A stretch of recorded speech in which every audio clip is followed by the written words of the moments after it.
everybody, this is Jade.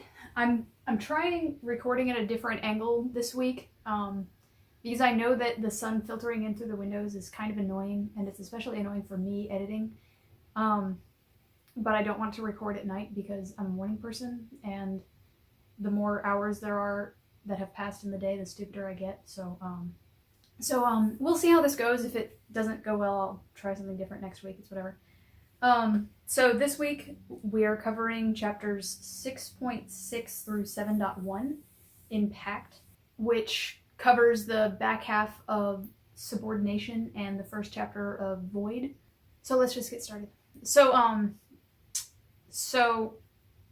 we start off in 6.6 in the middle of the fight between the Sad Sacks and the Eye. It's pretty bad. They have no idea how to defend against these things, and they basically have nothing that they know of that they can use to defend against the Shepherd or the Eye. They try a couple things that end up working, but you don't really get the sense that these things are going to work in the long term. Blake is kind of riding around on his motorcycle, pretty much just trying to get away until it becomes clear that they're not going to be able to get away. So the first thing that happens is they pass by this ghost that gives everybody around who is below a certain health level a heart attack, and Blake and Alexis are the two who actually get sort of killed by this, and then they just have to be kept from actually dying by Ty and Tiff. This is a really interesting beat for a lot of reasons. For one, after Alexis got this seriously hurt, I actually thought that Blake would end up changing tactics later and saying, hey, we're gonna send the normal people home to do normal things. But they end up taking more of an opt-in approach. So I expected Blake to do the more stereotypical, well, Alexis got really hurt, so she's gonna sit this one out, but he didn't. Secondly, when Alexis has the heart attack, she's in the back of Fell's car, and Ty is sitting with her and using his blood to give her some of his life energy. And Blake has this extremely visceral reaction to seeing the two of them in the back of a car, and he has to tell himself that everything's okay and that Alexis isn't in any danger, or not in the kind of danger that he's thinking. So that's indicative of something.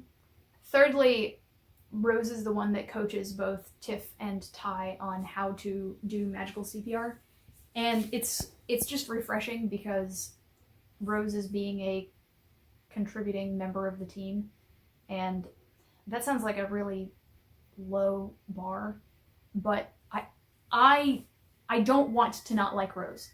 I don't want this to turn into Rose v. Blake. I want everybody to get along.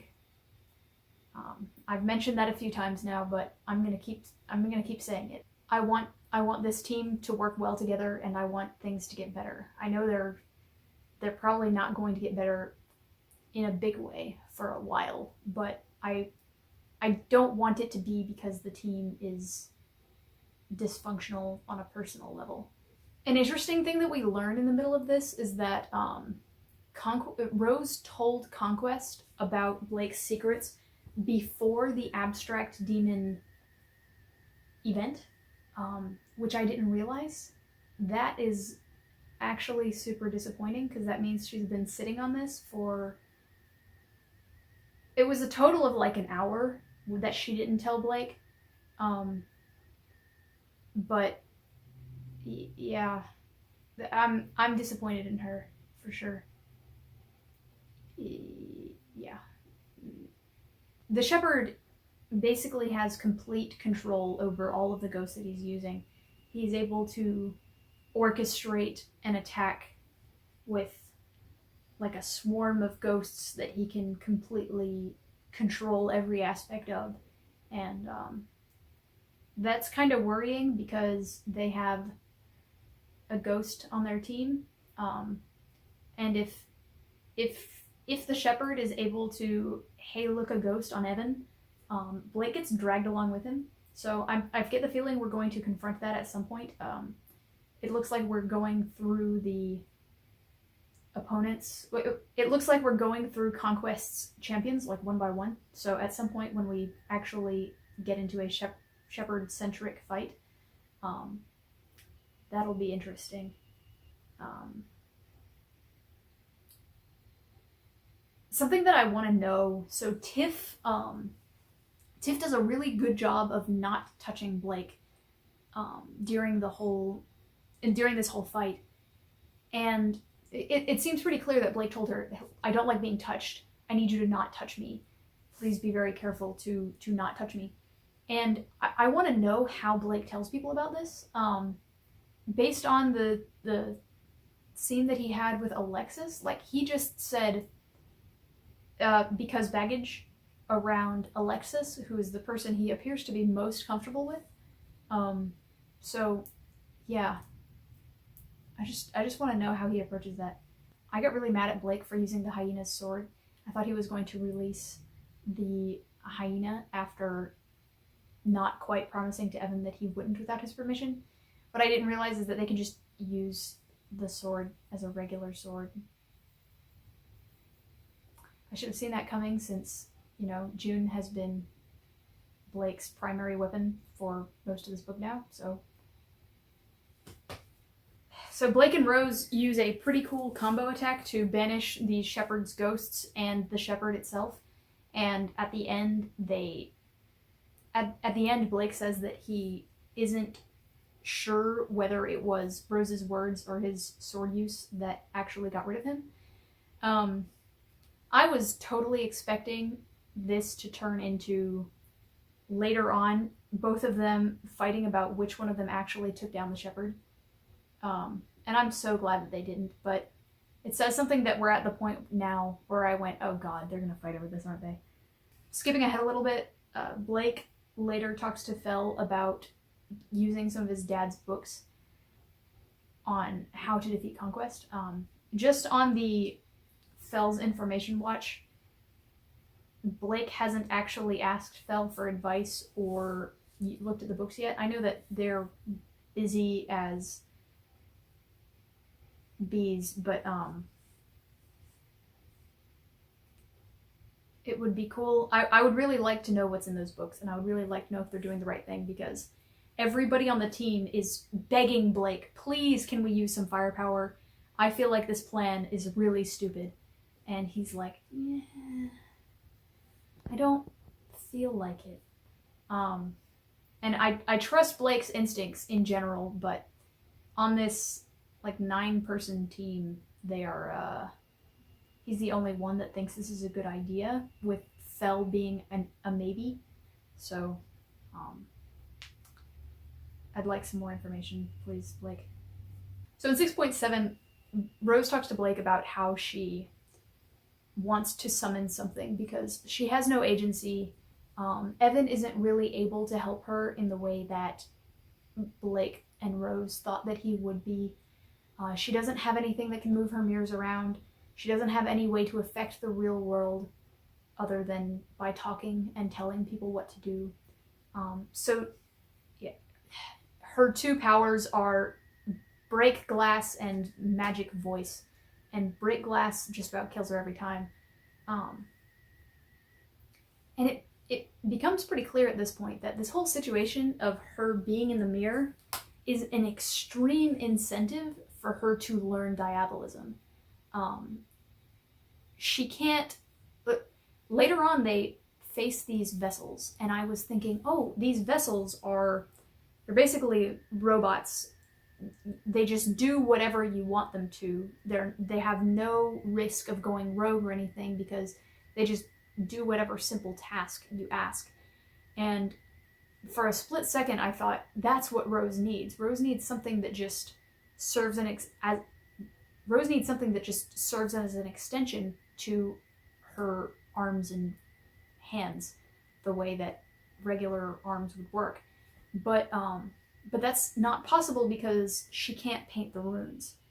The only real strategy she can employ is diabolism. She has the Thorburn voice, and that's pretty much it.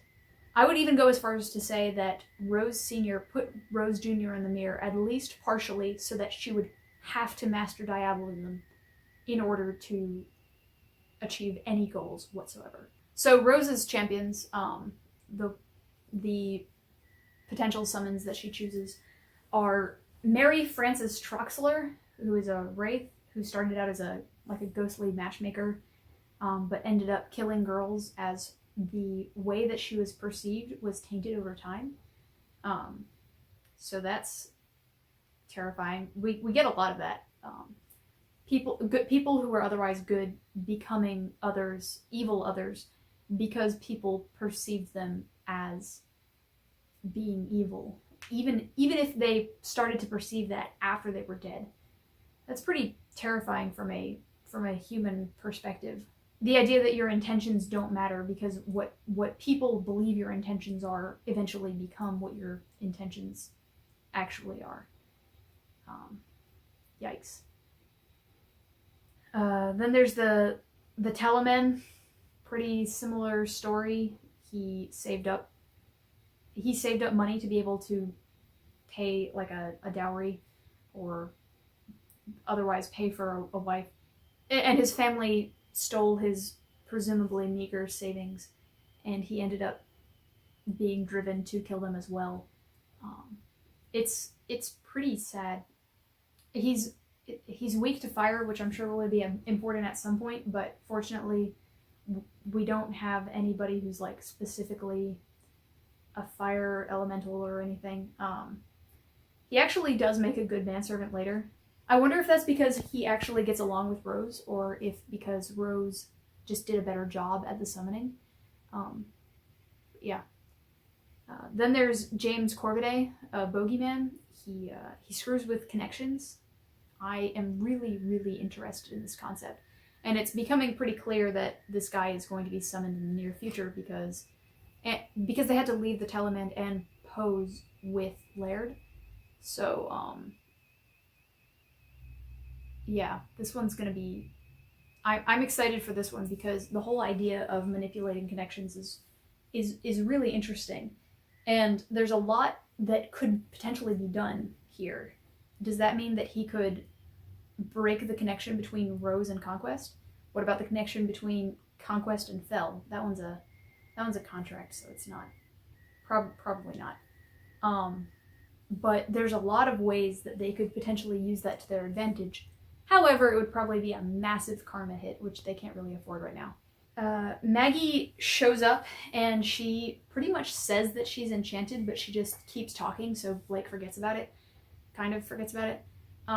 It's entirely possible that she means the curse that's put on her, but I don't think that's it. The reason I don't think that's it is because she acts like she doesn't remember the cursing restriction. Like, in the other chapters we've seen her, she has some creative curse words that she is able to use to replace actual vulgarity. And she uses none of those so far. So, yeah, something is really, really wrong with Maggie. She keeps trying to say actual swear words, which is something that previously she was pretty used to not doing. I want to know what's up with her. Also, later when Blake is looking at her astral body, he sees that she looks more like a goblin than she does in real life.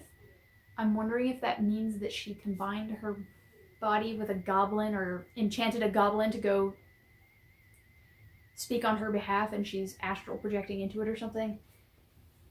That's not something we know that she can do, but something's wrong. So Maggie brags about how much horrible shit she's experienced and how she's experienced an 8 on the cosmic scale of bad, and has anybody else here experienced an 8? No. To me, it just reads as a natural extension of the qualities that she was displaying in her interlude as a younger person, with the whole teenagers are lame, I'm gonna be a cool adult soon, and I can't wait to grow up. It's the same trait, just applied differently. And then there's Midge.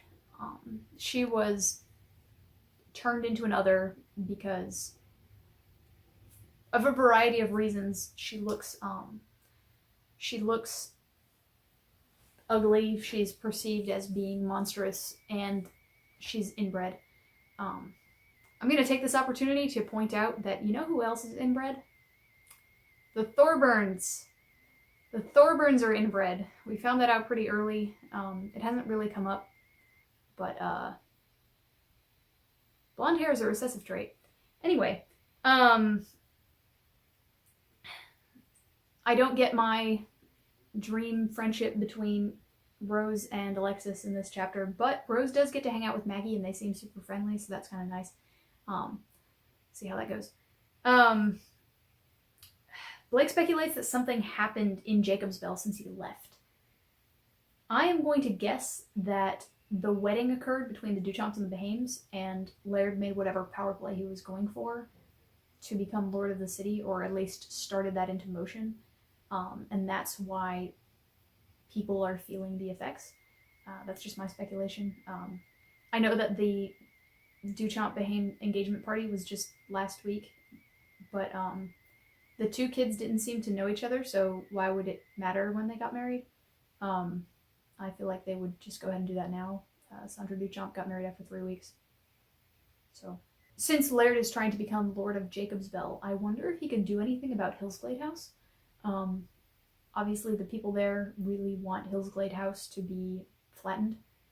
Blake says, even before the whole magic thing had come up, that had been my philosophy. Nothing grandiose, but if everyone could keep to that idea, then maybe we'd all be in a better spot. Referring to the idea that everybody tries to leave the world a better place than they found it. And that's a theme that we've seen so far. The idea that most of the practitioners aren't trying to make the world a better place, but Blake wants everybody to be trying to make the world a better place. And Black Lamb's Blood asks everyone to please put in at least the bare minimum effort to leave the world better than you found it. So there it is. 6.8. So Blake suspects that Rose summoned Midge to replace him. And it takes about 3 seconds of thought to realize that this doesn't really make sense. Midge is not capable of the level of reasoning that Blake is. She can do things that Rose asks her to, or Rose would have thought she could do things that she asked her to, but it's it doesn't ring correctly. But on a reread, Isadora says that everybody in all the practitioners in town probably are feeling this fated rift between Blake and Rose, and responding to it in certain ways. I think this beat with Blake thinking Midge summoned Rose to replace him is how his brain is parsing this cosmic hint. He's not getting it 100% correct, but this is what that information looks like through the Blake's brain filter. Speaking of Midge not acting like a person, Rose uses Midge's nickname that her dad gave her as a child to bind her, and it's just heartbreaking because she was a person at some point. She was a person who probably did not behave like this. She just began to behave like this because everybody thought that she would. There's a beat where Blake wants to blame Rose for the screw up with Midge, he says, but he keeps focusing back on Maggie. I don't 100% trust Blake's instincts on Rose for the above reasons and everything that I've said in this entire podcast. But I do trust his instincts on Maggie. He's been paying attention to Maggie. He's been thinking about whether he would want Maggie on his team.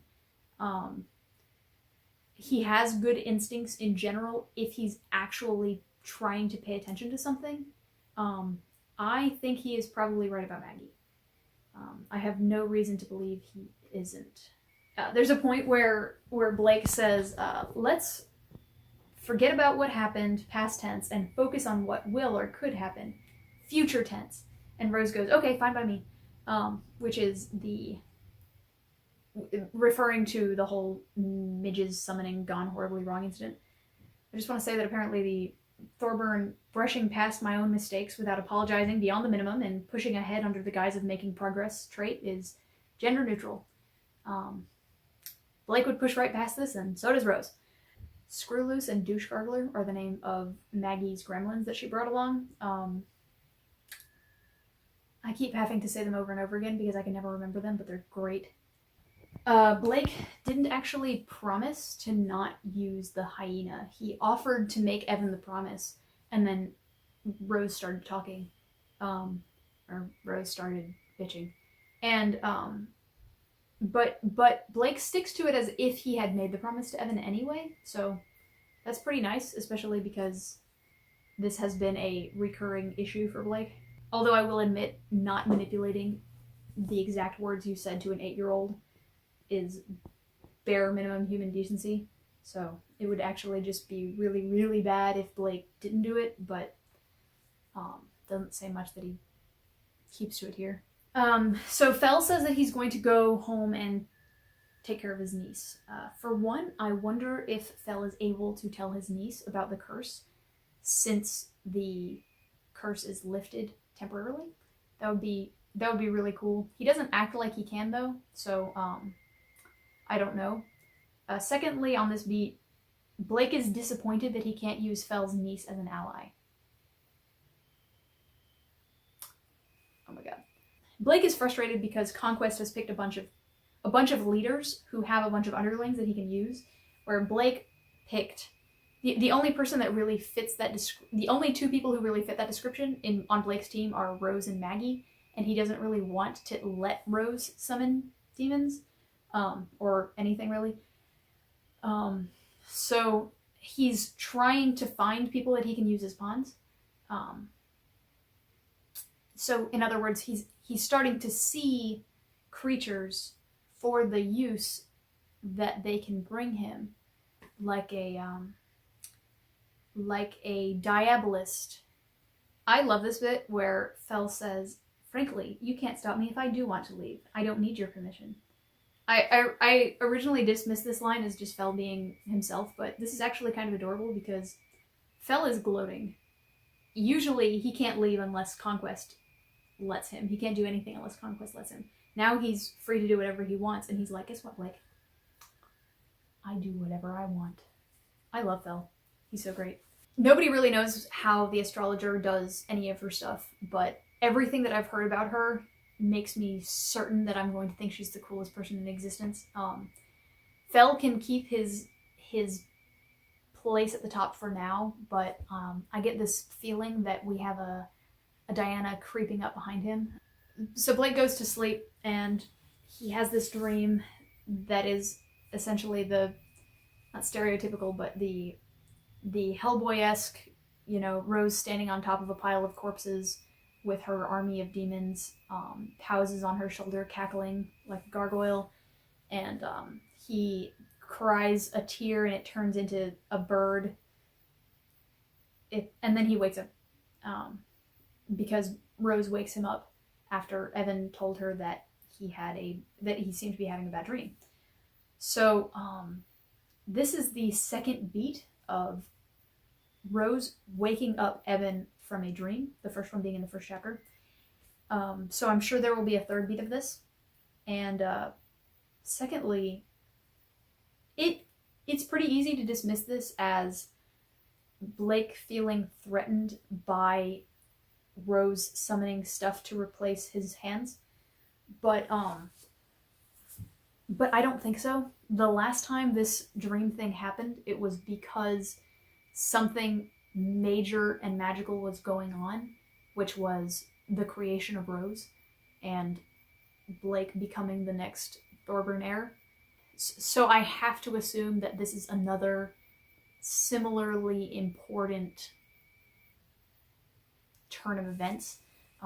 Based on the next conversation that he has with Isadora, I'm gonna guess that Blake was actually assigned the title Thorburn heir, and it was just passed over to Rose. That doesn't feel 100% right because Rose has always had the Thorburn voice, but that's where I'm kind of going with this. Whatever the next phase of Rose Senior's plan is was just enacted in this dream. There's nothing that Blake is feeling or noticing different from this point on, but I'm still pretty certain that I'm right, or 100%. So after Evan and Rose wake up Blake from his nightmare, Evan tries to give him a hug, and there's this adorable little scene where Evan tries to give him a hug as a bird, and it doesn't work because he's like this big, and so Evan turns back into a real boy and just pretends to hug him, and Rose turns away to give them a moment of privacy, and Blake thinks that this is because it must look funny that a young boy is hugging an older man. It says, the oddness of the situation put a small smile on my face. It was a distraction from the odd dark pressure of the dream, and that did a lot to help. This is weird. Super weird. But there's a reason for it. Blake has thought of Evan as his metaphorical son multiple times now. He thinks of things as in terms of taking care of Evan, and Evan is the closest thing he'll have to a child. He doesn't think of Evan hugging him as being seen as parental at all, which is what you're supposed to get from this scene. It makes it excruciatingly clear that Blake's dad never hugged him before. Because the other reading of this scene that most people get from it is, the pedophile one. A lot of times if you see a young boy hugging an older man in public and they aren't related, people will get concerned. And yeah, that's a problem, but that's the default assumption for most of society. Blake doesn't think that at all. He just thinks, haha, hilarious, me hugging a child. I would like literally any information about Blake and Rose's parents, please. Thanks. And even Rose says that they never hugged her either. So Isadora comes by and tells Blake that he's gonna die. But there's something about her phrasing here that just makes me think that, yes, Blake is going to die, but not in the final death way. Like, maybe more like in the he gets turned into an other and can't be seen by humans way. Or something like that. She always says stuff like, leave this world. And she does say perish, but there are two options here. One, he dies soon, story-wise, or two, the rest of this book takes place in the next 48 hours during the course of this fight against Conquest. And as much as that's possible, I don't think this book is about the conflict between Blake and Conquest. If Blake is supposed to die by the end of this conflict with Conquest, he's going to die or be sent to the spirit world or whatever, or become another by the end of Arc 9 at the latest. In fact, I don't think that this is going to go on that much longer. Again, this isn't about Blake and Conquest. So yeah, I think that Blake is going to get turned into a ghost or something, or a soul. As soon as Isidore told him this, I was like, oh no, are we gonna get Blake angstily keeping the secret from everybody and thinking about how, how's everyone gonna feel when I die, or, I can't tell anyone. Fortunately, he tells them like 5 paragraphs later, and I'm just so glad. I'm a person that never bottles up anything. I'll just go up to a person and tell them that I'm having a problem with them or that something is happening. So it makes it especially annoying to me when people don't do that in books. So I was just really glad that Blake went, all right, guys, everybody listen up. I'm going to die. Blake thinks that Alexis is sad that he says he's going to die because he is her legacy. And she's put a lot of work into making her mark on the world. No. Yes, I'm sure Alexis gets some amount of enjoyment from leaving a mark on people. Obviously, she is a tattoo artist. But I think it is more an indicator of Blake's issues than anything that he thinks that Alexis is helping people for her, is helping people to the degree that she does for her own gain. Additionally, Alexis is really panicking here largely because she's a doer. She always seeks solutions for people. If she sees a problem, she solves it. If she sees something that could be used as a solution to a problem that somebody has, she's going to find somebody who can have this solution help them, and she's going to make them take the solution. That's the very first thing we find out about her, other than a very long description of what she looks like. But Blake keeps telling her, no, I'm not going to show you how to do this magic, or no, you don't need to do that, just sit tight. And that has to be incredibly frustrating for her when she is an action-oriented person. He's telling her to sit down and wring her hands. So she has no choice but to wring her hands. We get a little bit more of a difference between Blake and Rose Beat when they discuss whether they should kill Laird. And Blake says no because he's not really prone to anger.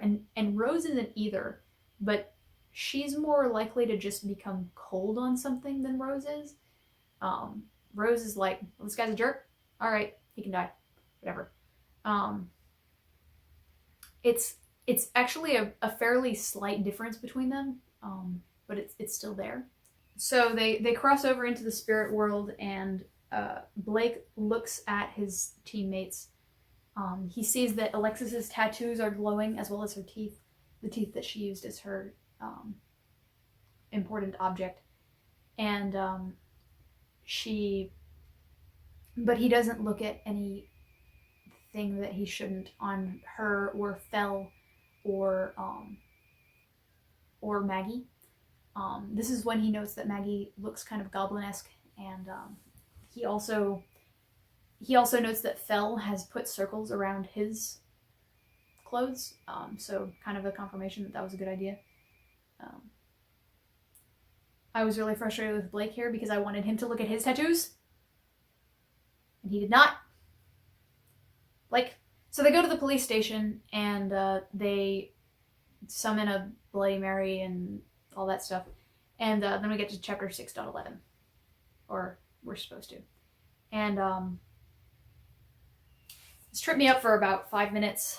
I looked around. I posted in one of the Discords I'm in. I was like, hey, something's wrong with the links that go between 6.10 and 6.11. It goes back and forth between 6.10 and 6.12. If you click on this link, so I went to the table of contents to click on 6.11, and it took me back to the table of contents, and that was the part when I went, oh, I see. So I want to talk about this. So I want to talk about the concept of Watsonian versus Doylist. And maybe you've heard of this before, but if you haven't, here we go. So Watson is the narrator of the Sherlock Holmes books, and Sir Arthur Conan Doyle wrote it. The idea of Watsonianism, actually I'm not sure how that conjugation of that word works, but a Watsonian idea is when you are reading Sherlock Holmes and you go, Watson thinks Sherlock is cool. I think Sherlock is cool. A Doylist idea is when you think, Sir Arthur Conan Doyle is making Watson think that Sherlock is cool so that I think Sherlock is cool. Sherlock Holmes. A Watsonian thought is when you're thinking of things in terms of the characters, and a Doylist thought is when you're thinking of things in terms of the author and what his intentions are. I am actually quite prone to Doylism, as you can probably tell by reading this. I would say probably the primary reason I like the works of Wildbow is because they are so rich and complex with so many stories going on at the same time that I am able to largely shut off the Doylism and just take things as if they are events that are actually happening. For this reason, I actually am not at all interested in reading like fan fiction or writing fan fiction of Worm.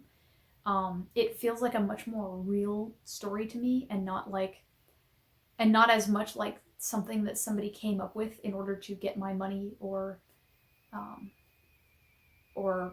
whatever. So I consider it to be a mark of a very good piece of media when I think of things in terms of the characters instead of in terms of what the author is doing. Take, for example, the 9th Star Wars movie. I'm going to shit all over it for a minute. The 9th Star Wars movie is a mess. The plot doesn't make sense. The characterization doesn't make sense. And I'm going to qualify this with, in my opinion, but it's really hard to, because I consider that to be a fact. The plot makes no sense. The characterization makes no sense. Nothing is... The themes don't carry over from one movie to the next. So as soon as I got out of that movie, I kept thinking of things in terms of what were they trying to accomplish here? Why the hell did Disney decide to make this person the bad guy? Why did Disney decide that this was the lesson that they wanted to impart? Why did Disney decide that these characters should live and these characters shouldn't? When you're thinking of questions like, is Rey a girl so that Disney can make a cash grab at the feminist market? You're more likely to think that if Rey is less a legitimate character to you. Because that's a Doylist thought, not a Watsonian one. So Worm making me think of things in Watsonian terms is impressive, because that means that I'm not always questioning, why the hell did Wildbow do this? I think of that and it's fun, but I'm not picking it apart. However, 6.11 is just one in a long list of points that demonstrate that Wildbow wants you to remain at least a 2 out of 10 on the Doylism scale. He wants you to click around for 5 minutes looking for 6.11 and then realize that you got imped. So much of his writing relies on you expecting something to be subverted in a certain way, and then him subverting it in a different way. It's part of the intrinsic construction of the book. So I want to talk about a couple of examples of this. For one, Rose and Maggie, and I skipped over this earlier. So Blake is more suspicious of Rose and Maggie than we are. The audience generally likes Rose and Maggie, unless you are mad at Rose, which is totally valid. And when Blake is blaming his teammates, you're like, stop. But Blake later asks Rose if Maggie manipulated the summoning ceremony in any way. And she responds with the question, why do you think that Maggie is manipulating us or something? And Blake glosses over this, but the audience doesn't. Wildbow's expecting the audience to read something different into that interaction than Blake is. And it causes us to get into the mindset of Blake, which is, oh my god, is Maggie or Rose betraying the group? Is Rose manipulating Blake? Blake is feeling one way, but Wildbow knows that you are not going to be feeling the exact same way Blake is. So he uses a different tack to make you feel the same way that Blake is. The same thing is true with Blake's confusion as to the magic. In the first chapter, you are dumped into a world with 30 characters so that you feel confused and scrambling for a sense of understanding.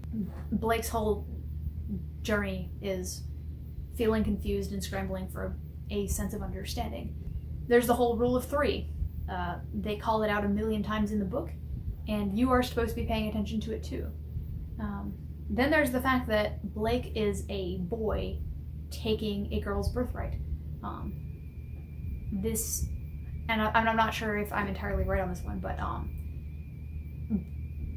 by another author, this would be seen as a misogynistic, the white man takes what is owed to a girl in the family kind of story, and Wildbow would probably be shit on by a ton of feminists, but the people reading this book know that Wildbow portrays stories about women much better than most other authors by a very wide margin. And so when we see this, we go, okay, where is this going? And we start to suspect that he isn't the actual heir, far before we would have if it was written by Stephen King. Finally, Wildbow wants you to go back and reread every chapter a bunch of times, which reveals information that places you more in line with Blake. So the final example of this is the beginning of 6.12. You are supposed to be confused because you can't find 6.11. The first sentence of 6.12 is, I'd faced more than a few situations that left me bewildered, scrabbling for mental footing before I could be killed or caught in a trap. Haha, Wildbow. Very funny. So there's this section when Blake is trying to jump from the top of this police van onto a police over this fence, but Evan flies by him and uses his evanescence to push him towards this police car. And I have no idea why, but I had to read it 4 times to understand what the hell happened during this section. Actually, it was probably closer to 6. So Ainsley Behame binds Blake using a candle, and hours in the Fibonacci sequence. I would like to figure out why she's using the Fibonacci sequence, because that probably explains what Blake figured out about their magic later that he doesn't tell us. She talks about the direction of the she talks about the cardinal and intercardinal directions, and the Fibonacci sequence is probably most widely known for the spiral that is used in Renaissance paintings. So I get the feeling that their magic has more to do with space-time than just time, or time and space. Yeah. I hate the Behames. Ainsley tries to make her stupid binding ritual more powerful by rhyming, but her meter is atrocious. One of Laird's kids has an implement that is a golden disc. I don't know what it is, but it's stupid. On that note, the Behame kids are absolutely willing to die to kill Rose and Blake, or to bind them. I have speculation later on why that is. Blake looks at the goblins, Screwloose and Douche Gurgler, and I'm just going to point out that, and he stares at the things that they did to their genitals for a while. I'm just going to leave this information here. The things that they did are BDSM related. I don't know if the goblins inspired BDSM or were inspired by BDSM, but yeah. Which brings me to another point. Blake pointed out 3 times earlier that he did not look at Fel or Alexis or Maggie below the belt as they were walking to, as they were crossing town through the spirit world. Because he doesn't want to be rude, or he doesn't want to look at that.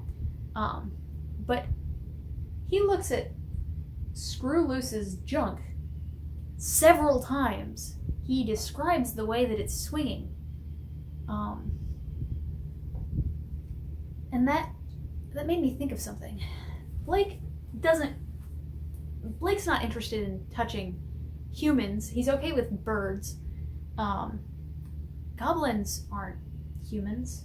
Blake is supposed to marry a bastard, not to stereotype, but I'm pretty sure that Blake could pretty easily find a goblin that's a bastard. In other words, Blake and Screwloose are my new OTP. I wrote that in my notes, and then immediately after this we get this speech from Screwloose where he says, "Bugger me, Diabolist, and bugger me well. I've got sharp stuff stowed back there. I'll bite you all I want."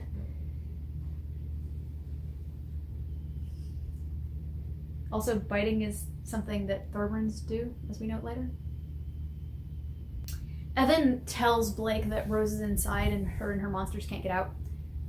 Every time we get a sentence like this, I just go, something went wrong and it wasn't Rose this time.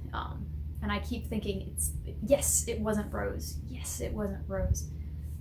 I'm just waiting for that other shoe to drop, and it sucks. In a good way. In a good way. Screwloose extinguishes the candle that was holding Blake down by peeing on it. It just goes to show that both teams are willing to stoop to lower and lower levels, but in different ways. Like, Blake's team will probably not compromise too extra much on the morals, but they will compromise on peeing on people. The Conquest team doesn't really give a shit about morals, but karma-wise, they're staying net positive. Blake giving Evan power over the hyena was actually a really cool scene. And most importantly, they got Laird. Win number 4. So let's talk about 6.x.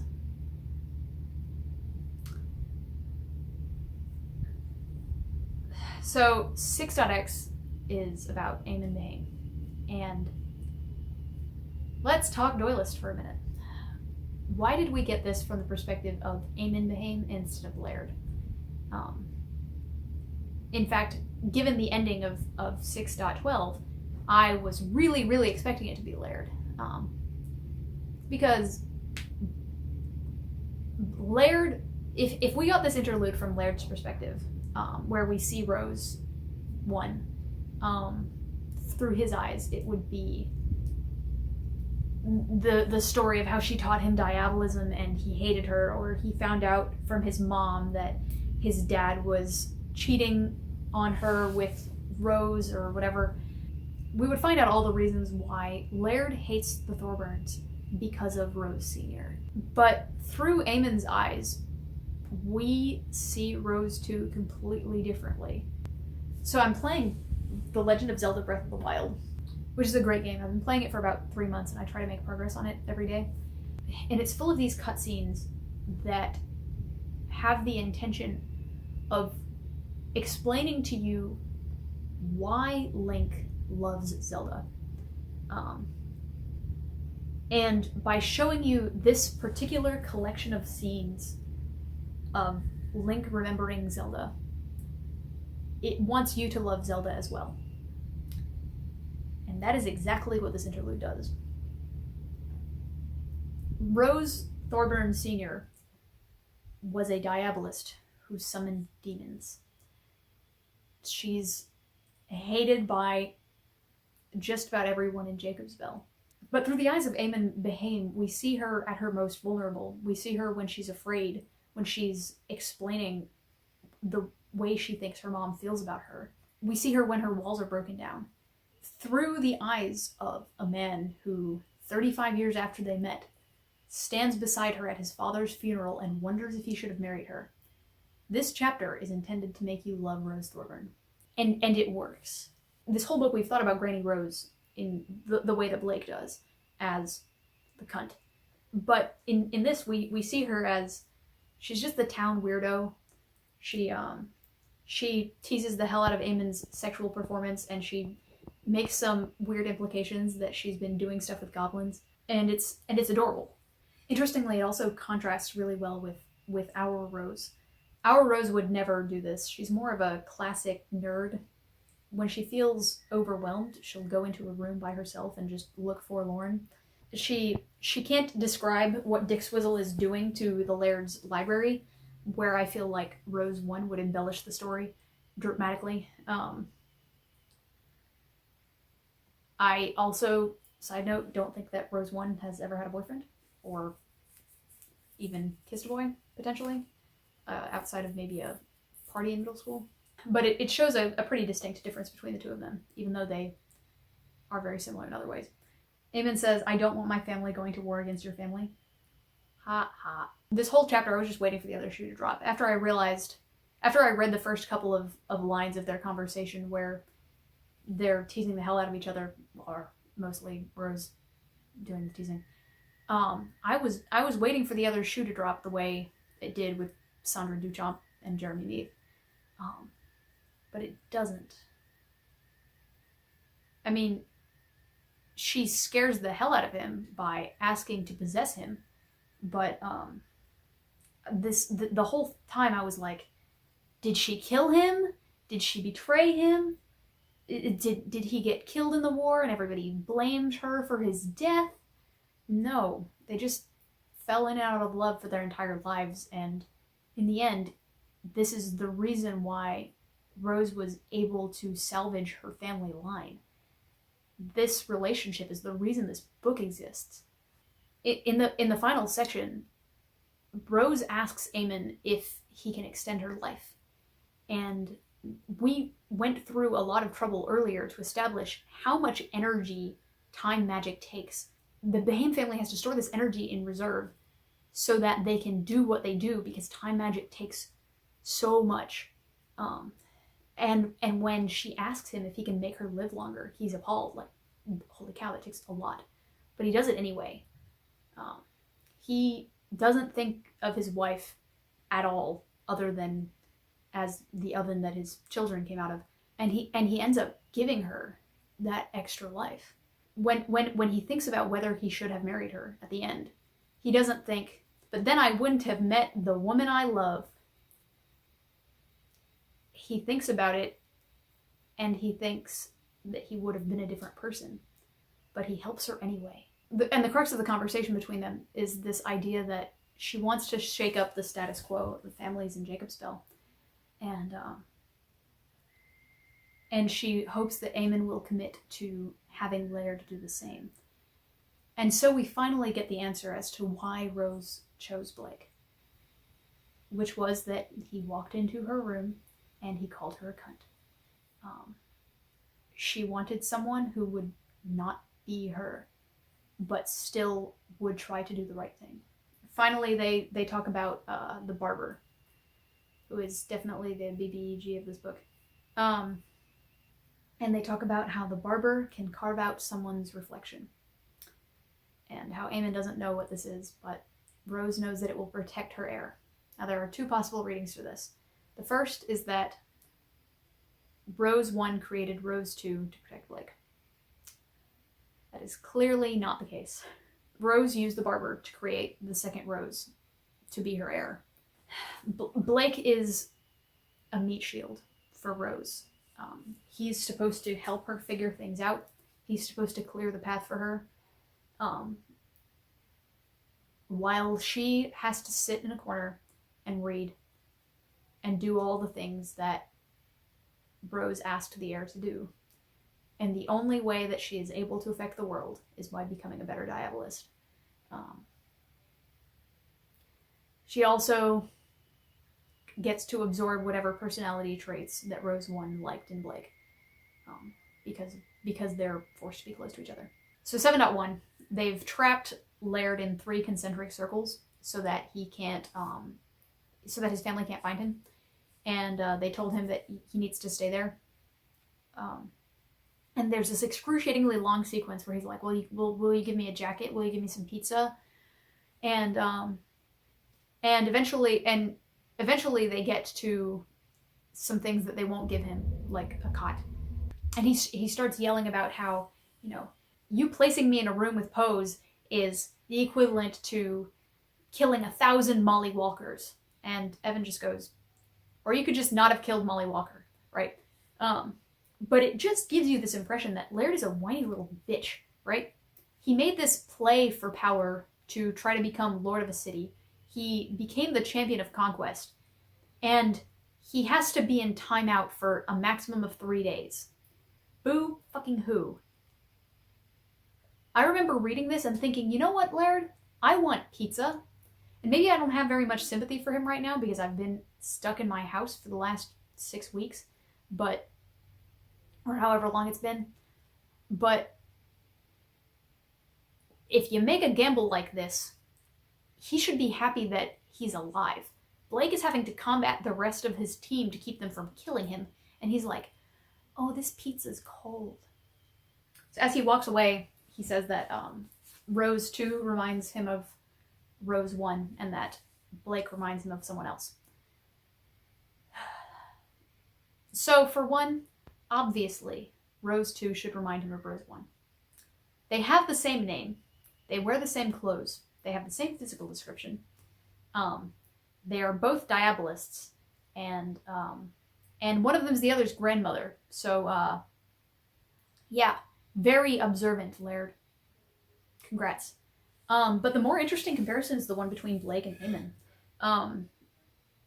But barely. And I'm sure that it's Eamon because there's no one else that it could really be referring to. I thought about it for a while and I was like, no, it's got to be Eamon. So why? Laird probably... Rose 1 wanted Eamon to give Laird the freedom to rule differently than he did. It seems like Laird resented the way Eamon ran the family, and I feel like we've read about this before, and I want to go back and reread it, but I didn't yet. But it seems to me like Laird wanted Eamon to run the family differently, and he is trying to be different than his father. What does Eamon do in Laird's eyes? He hangs out with Rose all the time. He's not as harsh on Rose's diabolism as Laird would want him to be.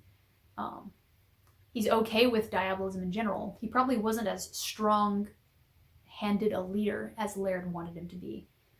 And he bought into Black Lamb's blood, which, because Eamon asked Rose to teach Laird diabolism, I have no doubt that he has read Black Lamb's blood. He just doesn't believe it.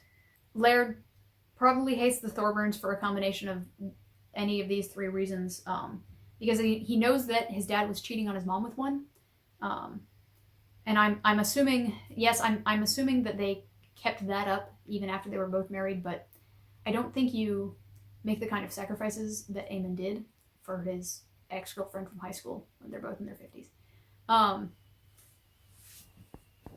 So I'm gonna assume that until proven otherwise. He and Rose potentially got into a conflict when she was teaching him, or because they used power to keep Rose alive.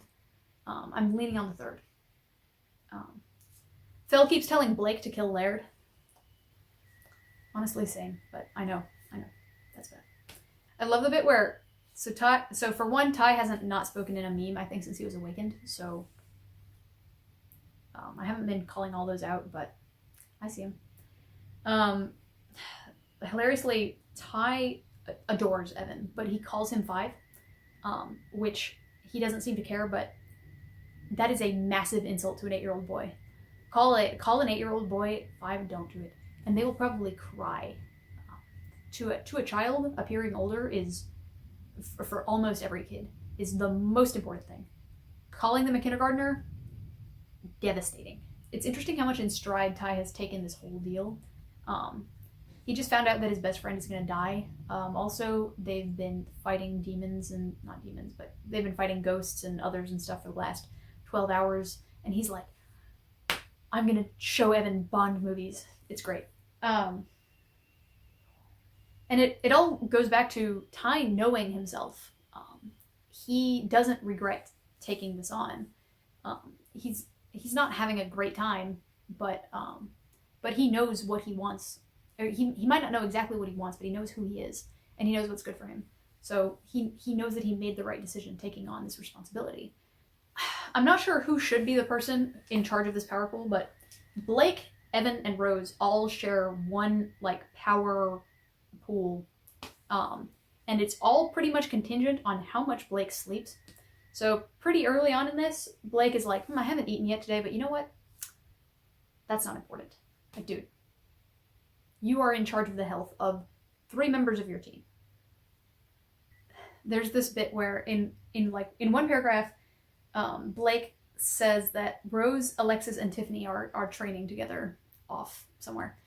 And then 3 paragraphs later, he says that he's glad that Alexis is somewhere safe. Rose is the person with whom his fate is entwined, and Tiffany is his impending girlfriend. But he's really glad that Alexis is safe. No, it's totally understandable. He met both Blake. He met both Tiffany and Rose last week, but also it's a little cold. There's this incredible bit where Ty and Evan are talking about movies, and then they break off the conversation, and Blake hasn't been paying attention. And it's clear that Ty has been explaining the plot of Worm to Evan in the background, which is just hilarious. I really like the mechanic that the whole party knows where the rest of the party is at all times.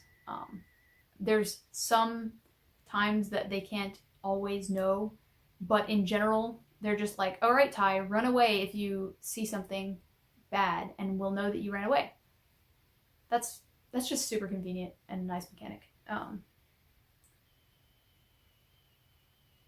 However, they never consider that the opponents can be covering up their own connections, even though that is the tactic they have used most throughout this book. They just assume that all the connections that they're not in control of are completely honest. I feel like that's going to bite them in the ass at some point.